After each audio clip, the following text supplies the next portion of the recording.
Deixa eu pegar. Tiago, microfone. Agora é tudo com você, tá? Legal. Muito boa noite, queridos amigos. É uma grande alegria estarmos juntos nesse momento para trocarmos algumas ideias, refletirmos sobre o momento pelo qual estamos transitando, numa perspectiva da justiça social à luz da doutrina espírita. Agradeço a generosidade do convite que nos foi feito pelo Tácito, grande amigo nosso, e a ideia de nós refletirmos em torno da justiça social e da pandemia é justamente no intuito de tentarmos concretizar a teoria, os ensinos, os entendimentos espíritas em relação a essa situação pela qual passamos. Porque de nada adianta nós estudarmos, passarmos toda uma existência fazendo palestras, comentários, ou mesmo de forma isolada, estarmos estudando a doutrina espírita, e se diante das situações da vida, do cotidiano, as situações concretas, nós não realizamos as adequadas aplicações dessa teoria em torno dessas situações práticas. Portanto, a ideia é nós fazermos essa ponte entre o conhecimento espírita e a nossa situação atual. E a pandemia, né? Qual que é o contexto? Quais são as circunstâncias que ela nos apresenta? Se nós pudéssemos resumir numa palavra o momento pelo qual estamos atravessando, talvez essa palavra curta tenha a potencialidade de bem exemplificar esta situação atual, que é dor. Para alguns, a dor física, para outros, a dor moral, alguns padecendo aflições por conta do desencarne de familiares, de entes queridos, de amigos, parentes.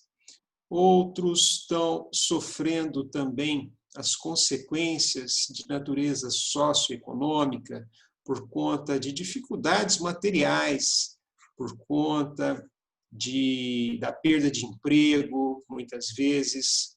Também aqui não podemos deixar de esquecer, por exemplo, as dificuldades que algumas famílias estão tendo de lidar com o trabalho em home office e conjugado com a presença das crianças, dos adolescentes, que estão também realizando ali as suas atividades no lar, e conjuntamente temos que, por vezes, administrar tudo isso num contexto bem diferente, bem diverso daquele anterior, e com a seguinte dificuldade de nós, a cada dia que passa, irmos experimentando aí um tempo maior de distanciamento social que, agregado a todas aquelas outras circunstâncias de que falávamos, das dificuldades sociais, da perda de entes queridos, da aflição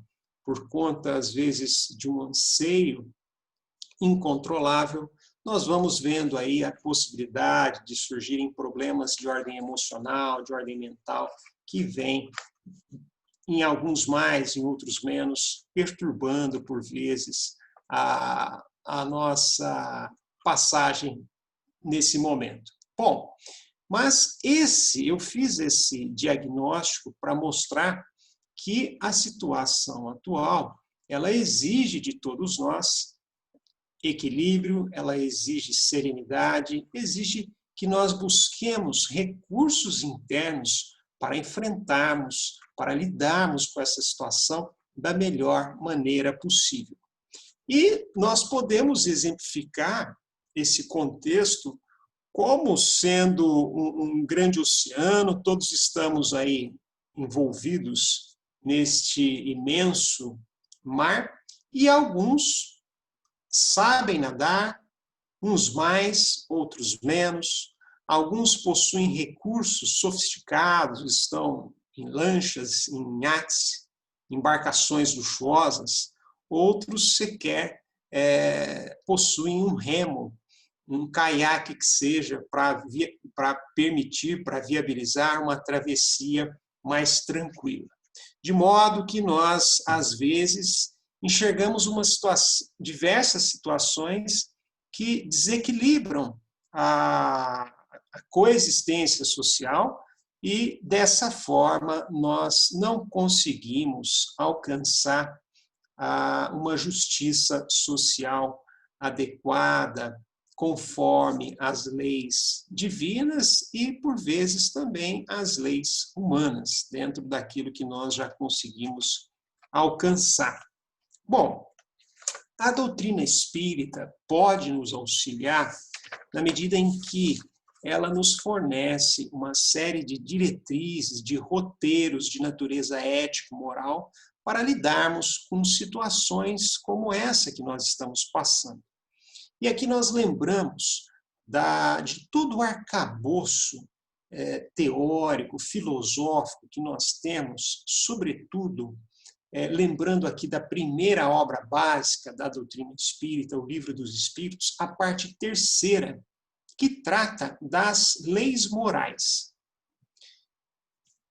Nós temos um conjunto de 12 leis que vão nos dar, de forma esmiuçada, diretrizes para uma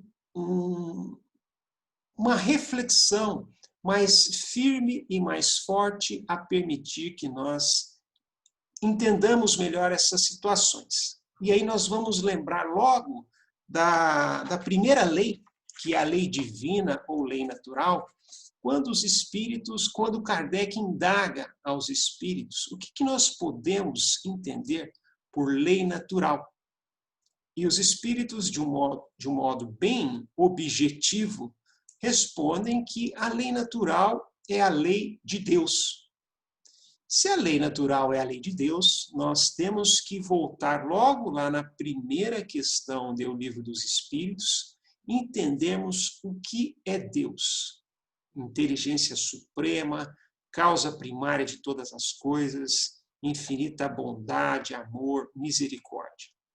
Bom, mas a lei moral que nós queremos conversar um pouco mais, de forma mais detida, ela é a 11ª e que trata exatamente da lei de justiça, amor e caridade.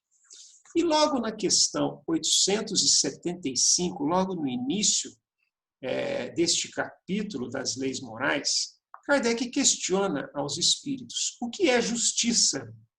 E os espíritos respondem: a justiça consiste no respeito aos direitos de cada um. A justiça consiste no respeito aos direitos de cada um. E aqui nós lembramos aquele objeto que, por vezes, é utilizado como símbolo da justiça, que é a balança. E para que haja justiça, nós precisamos, de alguma maneira, equilibrar os dois pratos da balança, de forma que haja uma proporção entre eles. E nesta linha de raciocínio, Kardec, na pergunta seguinte, 875A, ele questiona os espíritos o que é que determina esses direitos. E aí os espíritos esclarecem que esses direitos eles são determinados tanto pelas leis humanas como pelas leis naturais. E esclarece de forma adequada que as leis humanas atuais, elas são bem diferentes daquelas leis que existiam nos primórdios da civilização. E à medida que a sociedade vai evoluindo, à medida que as civilizações vão se desenvolvendo, as leis também vão se aprimorando. Mas no final dessa resposta, os espíritos dão um toque bastante interessante na reflexão que eles desenvolvem, que eles falam o seguinte: nem sempre, portanto, o direito instituído pelos homens é conforme à justiça. Além disso, ele regula apenas algumas relações sociais, enquanto na vida privada há uma infinidade de atos que competem exclusivamente ao tribunal da consciência. E é justamente sobre este aspecto, sobre este ponto, que nós queremos destacar esse final da reflexão dos espíritos, né? De que nós temos uma infinidade de atos que escapam à lei humana e que esses atos competem, segundo os espíritos, palavras deles, exclusivamente ao tribunal da consciência.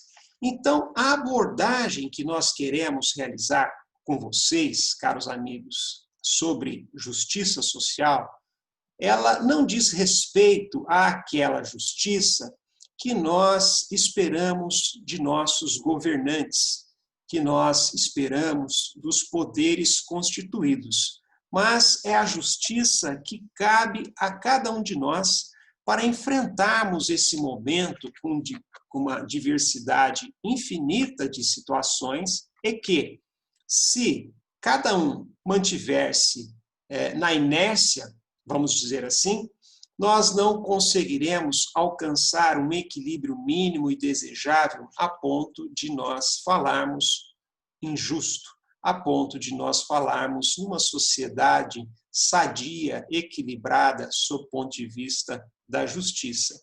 E isso porque nós percebemos que nesse momento pandêmico, nós temos essas diversidades. Por vezes, uma parcela da sociedade nesse momento está, entre aspas, faturando com a pandemia, e contrariamente a essa parcela, nós temos uma outra bem razoável que encontra-se passando por dificuldades tamanha que merecem a atenção de cada um de nós dentro das nossas possibilidades. Então, para nós lidarmos bem com esse tribunal da consciência que há em cada um de nós, e nós vamos descobrindo esse tribunal à medida em que nós vamos também dando-nos o trabalho de realizarmos uma autoanálise, um autoconhecimento, de olharmos para nós próprios e tentarmos decifrar esse universo imenso que há em nós e colocarmos em prática esses ensinamentos espíritas bem exemplificados pela conduta de Jesus, nosso mestre e guia, no sentido de desenvolvermos o amor, a compaixão em relação ao próximo. Portanto, a justiça social de que falamos é aquela em que nós nos colocamos frente ao próximo e refletimos em torno da maneira pela qual nós estamos lidando com o nosso próximo. Sobretudo, aquele que se acha, em uma certa medida, numa situação de vulnerabilidade. Vulnerabilidade social, do ponto de vista socioeconômico, mas também podemos ampliar a nossa análise e falarmos numa vulnerabilidade espiritual, por que não? Numa vulnerabilidade emocional, porque fatalmente isso também gera desequilíbrio social e, portanto, não fica absolutamente difícil de falarmos em justiça social. A doutrina espírita, de modo algum, nos passa uma posição de absoluto conformismo em relação a situações que nos são postas, sobretudo, por vezes, de maneira involuntária, diretamente falando, por exemplo, como a pandemia, a despeito das relações de causalidade que nós sabemos existentes em todo o universo, inclusive para manter a harmonia que deve reinar sob o ponto de vista físico, moral, a viabilizar o nosso progresso. Mas a doutrina espírita ela é essencialmente progressista e ela nos convida a buscarmos desenvolver a nossa parte para que nós cooperemos com o progresso social e também, com isso, vamos viabilizar o nosso progresso individual. Então, este momento pandêmico, ele surge, na verdade, como uma janela de oportunidade para nós progredirmos espiritualmente. Numa síntese, essa é a ideia deste contexto em que estamos atravessando. É uma oportunidade que a natureza, que as leis divinas nos dão para progredirmos. E aí, nós temos uma grande oportunidade de cooperarmos com o próximo, a fim de corroborarmos para uma justiça social. Bom,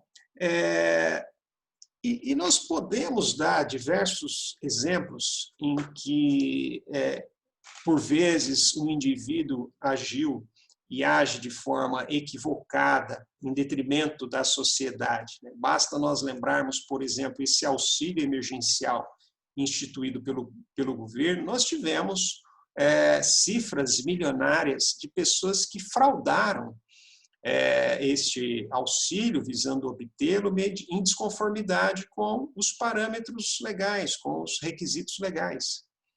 E isso, evidentemente, que causa um prejuízo social, porque quando uma pessoa obtém esse auxílio de forma indevida, ela está tirando este benefício daquele que, por vezes, faz jus a este recurso e com isso nós temos aí um desequilíbrio indevido, inadequado por conta de uma violação de um princípio ético-moral, por conta da violação também de um requisito da lei humana. Nós temos também diversas situações em que nós podemos contribuir para amenizar as situações. Por exemplo, quando nós estamos dentro de uma relação empregador e empregado, e nós temos pessoas que estão numa situação de subalternidade em relação a nós podemos, dentro das possibilidades, avaliar essas situações com mais amorosidade, com mais compaixão, e não levando a ferro e fogo, não pensando apenas em nossos interesses pessoais, mas considerando a situação do outro, que eventualmente, se tiver uma redução salarial, isso pode implicar dificuldades sobremaneira da própria sobrevivência, ou mesmo cortes em empregos que vão levar ao desemprego e dificilmente, num curto prazo, às vezes médio prazo, esse emprego será recuperado. Então, o que nós estamos querendo dizer é, sempre que diante de uma relação em que nós temos ali a possibilidade de lidar com o outro, com o próximo, que nós apliquemos aqueles princípios que nos são colocados como adequados para obtermos uma relação justa. E os espíritos, na sequência, na questão 876 do Livro dos Espíritos, eles também nos dão algum norte básico, essencial e fundamental para nós termos como roteiro nessas relações humanas. E aí Kardec indaga, com exceção do direito consagrado pela lei humana, qual a base da justiça segundo a lei natural? E os espíritos respondem de forma bem precisa e objetiva. O Cristo vos disse, desejai para os outros o que quereríeis para vós mesmos. Ou seja, o parâmetro da maneira pela qual nós devemos agir com o outro, lidar com o outro, tomar uma posição frente ao outro, é nós termos como referência aquilo que nós queríamos que fosse feito para nós. Esse é o grande parâmetro. Será que nós, se estivéssemos na condição do outro, com uma certa vulnerabilidade social, econômica, nós desejaríamos sermos tratados com crueldade, com frieza, com descaso? Então, é muito importante que nós levemos em consideração essas diretrizes e pensando que nós estamos, de alguma maneira, contribuindo para essa justiça social cujos reflexos, cujos juízos serão realizados por nós próprios, conforme o nosso tribunal da consciência. Não estamos falando aqui daquelas exigências governamentais, do papel do Estado, nada disso, mas estamos falando da parte que nos cabe nesse momento. Um outro exemplo que nós podemos dar também, nós temos aí uma situação em que diversas instituições, inclusive espíritas, passam por dificuldades. E, com o apoio da tecnologia, nós verificamos a possibilidade de nós realizarmos doações online. Então, nós temos diversos, por exemplo, hospitais psiquiátricos mantidos por fundações espíritas que passam por momentos difíceis e exercem um papel fundamental para o equilíbrio social que reside justamente no acolhimento daquele irmão, irmã que padece de transtorno mental e que a família por si só não tem condições de cuidar. Esses hospitais enfrentam dificuldades e precisam de nosso apoio. Por menor que seja, dentro da possibilidade de cada qual. Nós temos diversas instituições não espíritas, mas que também realizam um trabalho comunitário fundamental. Eu cito aqui, por exemplo, a Fraternidade Sem Fronteiras, que auxilia tanto crianças carentes do Brasil, como também de Moçambique. Nós temos os Médicos Sem Fronteiras, ONGs que auxiliam as comunidades carentes em São Paulo, no Rio de Janeiro. Portanto, nós não temos, eu dou esses exemplos para dizer que nós não temos desculpa de que eu não sei quem ajudar, não há instituição séria. Não, há sim, há instituições sérias, há pessoas sérias por trás dessas instituições e que merecem o nosso apoio dentro das nossas possibilidades. Mas, portanto, o momento ele exige de nossa parte compaixão, ele exige de nossa parte cooperação. E nós também podemos, dentro dessa análise de justiça social, trabalharmos não apenas com aspectos materiais, mas também com aspectos espirituais e emocionais. Porque, como nós falávamos no início, nós temos situações de dificuldades emocionais de lidar com esse momento. Nós temos aí diversos relatos, tanto de idosos, como de adolescentes, donas de casas, crianças, que não suportam esse lapso de tempo mais alargado numa situação semelhante de forma diária, de forma que essa rotina prolongada ela vai ocasionando um estresse mental, emocional. Então, nós podemos, diante dessas almas aflitas, colocarmos-nos numa atitude de amor, de amorosidade, de acolhimento, de generosidade, de levarmos uma palavra amiga.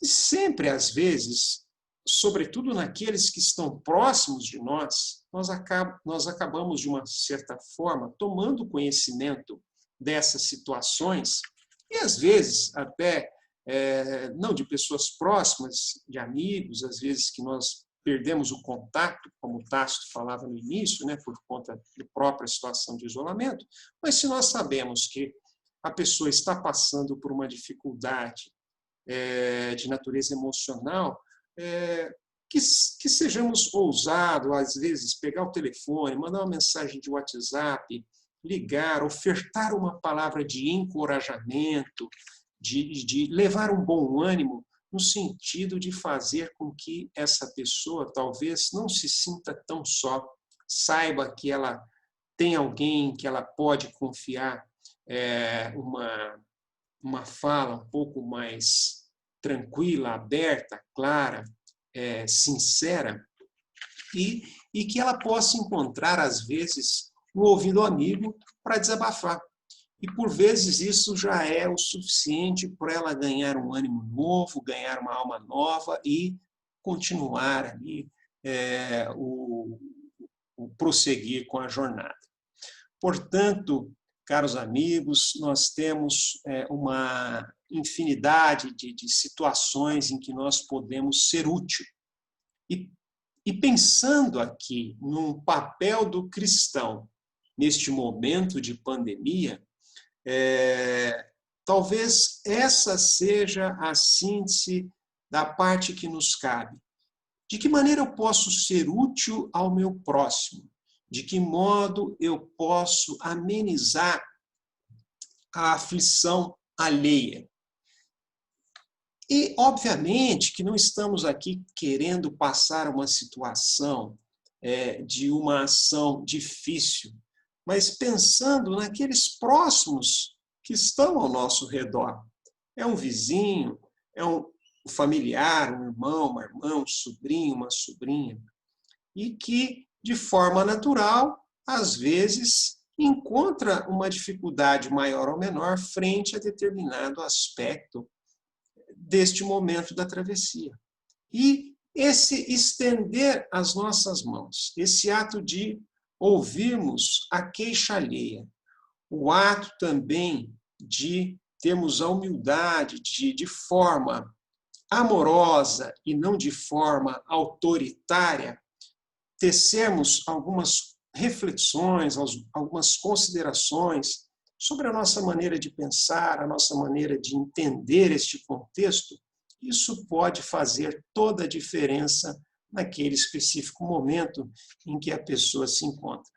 E com isso, nós vamos eliminando, reduzindo os danos que este momento, por vezes, coloca. E tendo a absoluta certeza de que isso é transitório, de que isso é passageiro e que devemos aproveitar essa oportunidade para revisitarmos os nossos sentimentos, revisitarmos os nossos pensamentos e que possamos também aproveitar da experiência da dor, seja individual, seja coletiva, seja familiar, para alargarmos os nossos sentimentos de amorosidade, de compaixão, no intuito de irmos desenvolvendo em nós a capacidade de nós aplicarmos o justo, de cooperarmos na obra da criação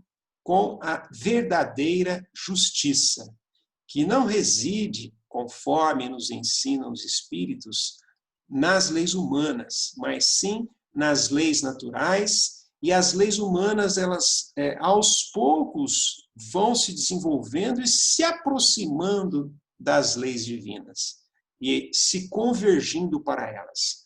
Mas, logo no início desse verdadeiro tratado das leis morais, os espíritos deixam bem claro que a verdadeira felicidade, ela reside no cumprimento das leis divinas. E à medida que o homem delas se afasta, é que ele se torna mais ou menos infeliz.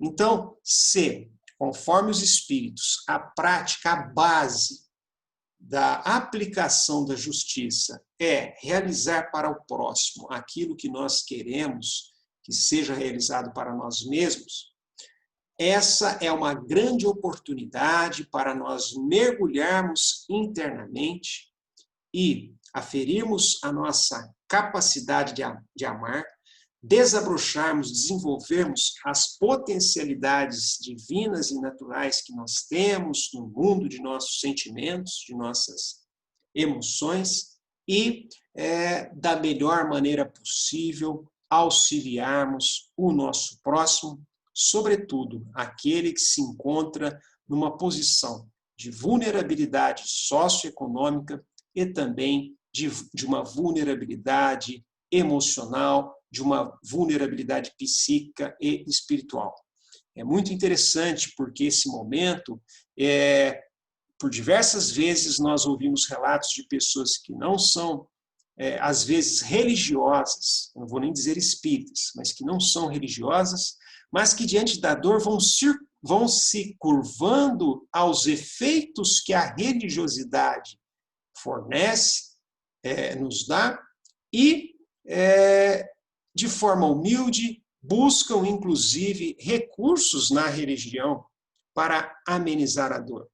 Então, é um momento que, ciente de todas as suas dificuldades, ciente de todas as suas turbulências nesse mar, às vezes bravio, nós sabemos que nós estamos ancorados com o poder divino,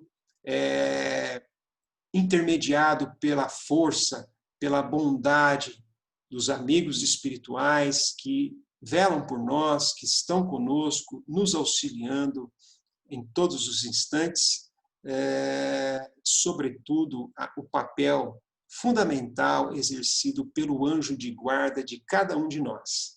Então, confiando nesse sistema divino, nesse sistema natural, e na certeza de que nós temos condições, forças, potencialidades para progredirmos, é que nós devemos aproveitar a cada instante, a cada dia, agradecermos por estarmos transitando nessas horas e fazendo a nossa parte para que possamos aproveitá-las da melhor maneira possível, visando ao nosso progresso individual, mas, sobretudo, ao progresso de toda a humanidade.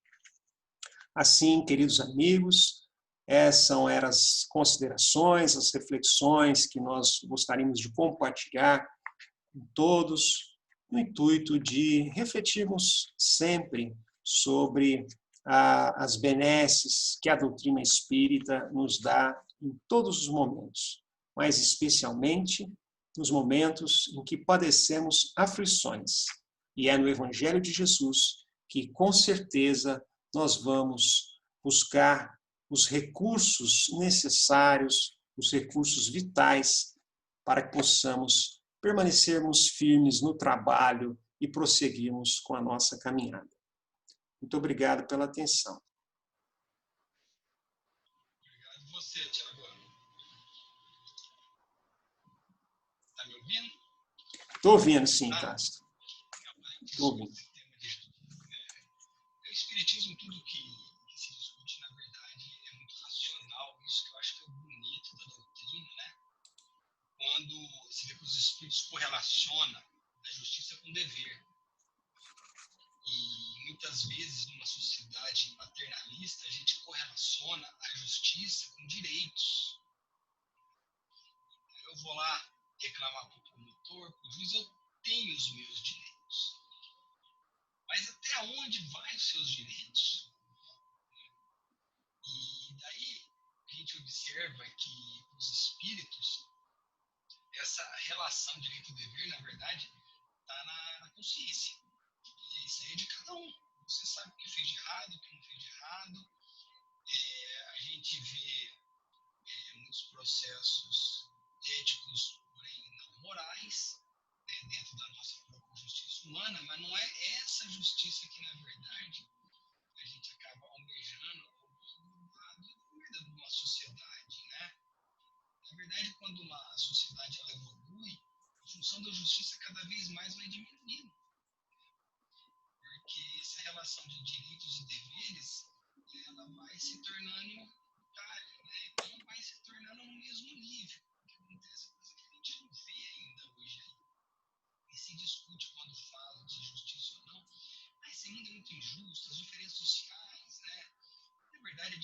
social é uma criação nossa. E quando a gente começa a ver a distribuição de renda no mundo e no Brasil, é algo assim, estarrecedor.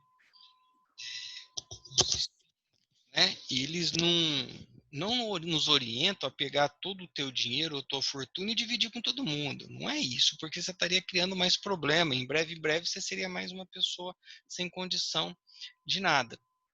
Mas quando a gente vê as diferenças sociais hoje, assim, em termos monetários, é assustador. A gente olhar no mundo, né? As 85 pessoas mais ricas no mundo têm 1,7 trilhões de dólares. Isso representa o dinheiro de 3,5 bilhões de habitantes no planeta Terra. Então, 3,5 bilhões de pessoas, se juntar o dinheiro de 3,5 bilhões de pessoas, dá 85 pessoas. Né? Então, assim, ninguém aqui dentro da doutrina contesta se a pessoa é rica, não é isso. Mas essa divisão, né, ainda num planeta de provas e expiações, óbvio que acontece isso. Ontem saiu, né, uma matéria falando do Brasil, né? As 238 pessoas mais ricas do Brasil têm 1,6 trilhões de reais. E o PIB do Chile é 1,61 trilhões de reais. Então, praticamente, as 238 pessoas mais ricas têm o PIB de um país do Chile, aqui da América do Sul. E nós temos aí 205 milhões de habitantes, né? Então você começa a ver assim, uma discrepância muito grande. E essa parte social de nós engajarmos, né, cada um do seu jeito, né? Uns estão tocando uma creche, outro uma parte assistencial, outro um hospital psiquiátrico, um vai lá e doa um saquinho de leite, está excelente. Isso é de cor da consciência de cada um. Jesus deixou claro na parábola, né, o oblo da viúva, né, que não é essa quantidade, porque até então, séculos passados, e muitas mesmo nesse século, a pessoa achar que está doando muito, que está comprando terreno no céu. Né, e, na verdade, nós estamos aqui para evoluir de sentimento.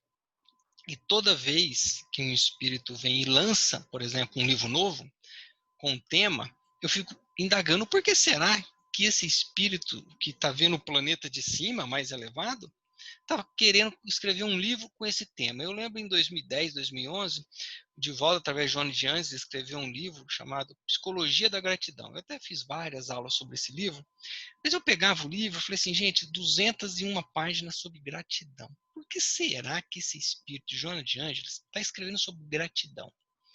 E aí você começa a atender e tendo uma experiência clínica em consultório, né, e você deve sentir muito isso também, Tiago, porque o promotor ele trabalha com o público, né? E aí essa relação, a gente começa a ver o quanto que as pessoas andam ingratas. Aí eu comecei a entender o porquê que será que há 9 anos, 10 anos atrás, Joana de Andes vem e escreve Psicologia da Gratidão. E esse ano ela escreveu um último livro aí com o Divaldo, né? Com esse tema aqui. Eu até comprei o livro. Aí eu fiquei indagando, por que será? Olha o tema. Vidas vazias. Né? Por que será que o Espírito vem trazer uma obra? Porque tem que ter um sentido. O que está acontecendo hoje? Então, quando a gente fala de justiças, injustiças, diferenças sociais, econômicas e tudo mais, não é? Quantos depressivos estão com os bancos abastados de dinheiro? Quantas pessoas suicidas que têm um nível socioeconômico elevado? E ela traz aqui no prefácio, ela fala assim para nós, ó, vive-se a época do ter e do poder, do exibir-se e do desfrutar-se, sem a consequência da harmonia interior e do enriquecimento espiritual. Ninguém está falando que todo mundo tem que se tornar espírita, mas se tornar rico. E essa riqueza é a riqueza de sentimento. Porque não adianta a pessoa não ter uma condição econômica e ser revoltado. Não é? E não adianta o outro ter uma condição extremamente elevada econômica e ser um deprimido, e ser um potencial suicida, e ser um ansioso, e ser uma pessoa desequilibrada emocionalmente. Então a gente vê que as circunstâncias sociais hoje são muitas, mas não tem como a gente querer nivelar todos num nível social, econômico, né, cultural, porque nós temos diferenças de habilidade. A cultura é algo que a gente tem que buscar. O dinheiro, né, traz o livro, mas o dinheiro não traz a cultura. O dinheiro traz o óculos, mas o dinheiro não traz a visão. O dinheiro traz um médico, mas o dinheiro não traz a cura. E, na verdade, a gente deveria evoluir nessa harmonização sentimental que Joana de Anjos coloca. E o Tiago deixou tudo explícito aí para nós, né? Dentro desses deveres, né? E você, Tiago, deve lidar o dia a dia, por ser promotor, muito com direitos, né? Eu tenho meu direito, eu te processo, né? E é muito difícil, eu acho, a profissão do promotor espírita e do juiz espírita, né? Porque, principalmente o do promotor, porque o promotor ele vai o quê? Acusar, né? E olha como que é difícil, porque o promotor espírita, ele, no fundo, ele é o quê? Antes de ser espírita, ele é cristão. E o que o Cristo diz? Não aponte o dedo para o outro, não critique o outro, não é? Agora, como que fazer isso? A gente vê muito, outro dia eu estava assistindo uma palestra tempo atrás do Haroldo, né? Ele falava sobre isso, né? Com essa dificuldade. Então, você pode, por exemplo, mostrar o erro do outro de uma forma cristã. E não é você que está acusando, como ele, como juiz, ele fala que ele pode julgar dentro dos princípios de uma lei de harmonia, né, e de punição pelos erros do qual você já sabia que você poderia passar, né, Tiago? Então é muito difícil essa correlação do dia a dia de vocês, né? Sim, sim. E aproveitando também, Tasto, você estava falando, né, da psicologia da gratidão, depois anunciou o novo livro da Joana. Eu acho interessante porque enquanto eu falava, eu até queria falar, mas sabe quando você só pensa e não verbaliza, né? Mas eu estava lembrando que nós estamos nesse mês do Setembro Amarelo, né? É. Então, da fundamental importância de nós trabalharmos para a preservação da vida, para a valorização da vida. E é interessante, porque a Joana de Ângeles, assim, desde do primeiro momento da série psicológica, ela coloca a gratidão como o pilar do equilíbrio da nossa consciência, né, do nosso bem-estar. É nós sermos gratos em relação àquela posição que nós nos encontramos, evidentemente sem sermos conformistas, né, mas querendo progredir. E porque, de fato, quando nós não somos gratos, de alguma maneira, nós estamos em confronto com nós próprios, com a natureza, né, com essa harmonia universal. E aí, a sua fala vem bem ao encontro disso, porque nessa situação, quando nós pensamos apenas em nós mesmos, nós só enxergamos direitos e não vemos os deveres, né? E nós nos isolamos.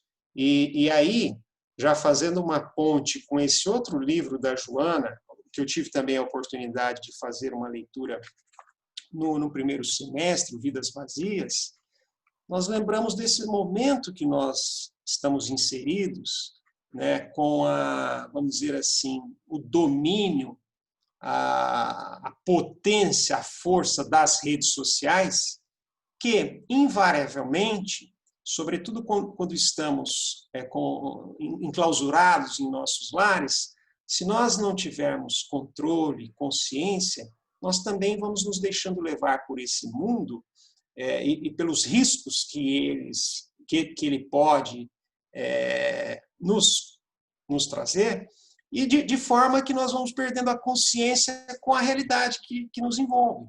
E aí vamos ficando indiferentes a essa diversidade social, indiferentes aos problemas alheios. E com a indiferença nós vamos matando o nosso sentimento, né? A nossa compaixão, a nossa empatia. E aí eu aproveito também, Tácito, esse espaço para fazer uma divulgação e convidar a todos que possam, quem tem condições e interesse, mas assistir ao documentário recentemente lançado na Netflix, O Dilema das Redes. É algo muito interessante que eu acho que vale a pena todos nós assistirmos, refletirmos, sobretudo quem tem filho, criança, adolescente, independentemente dessa relação, mas eu acho que é algo que é importante nós refletirmos, porque, como disse no início, eu gosto de fazer as reflexões espíritas, mas sem perder o pé, sem tirar o pé da realidade, né? Consciente do momento em que nós estamos. Então, ao lado da pandemia, nós também temos aí talvez esse outro grande desafio, que é saber lidar com as redes sociais, para que nós não caiamos justamente, né, no vazio. A gente hoje observa essa pandemia de rede social, né, que cada um, na verdade, a gente vê pessoas agressivas, xingando, que na verdade cada um se mostra hoje de uma forma aberta, coisa que antes você não tinha essa oportunidade de se mostrar. Como você lembrou, Tiago, esse mês, né, em prevenção do suicídio, eu vou colocar aqui, ó, lembrar para vocês que está aí, Grupo de Valorização da Vida, que é o GVV, que é um grupo de 12 pessoas que faz todas as segundas às 18h30, né?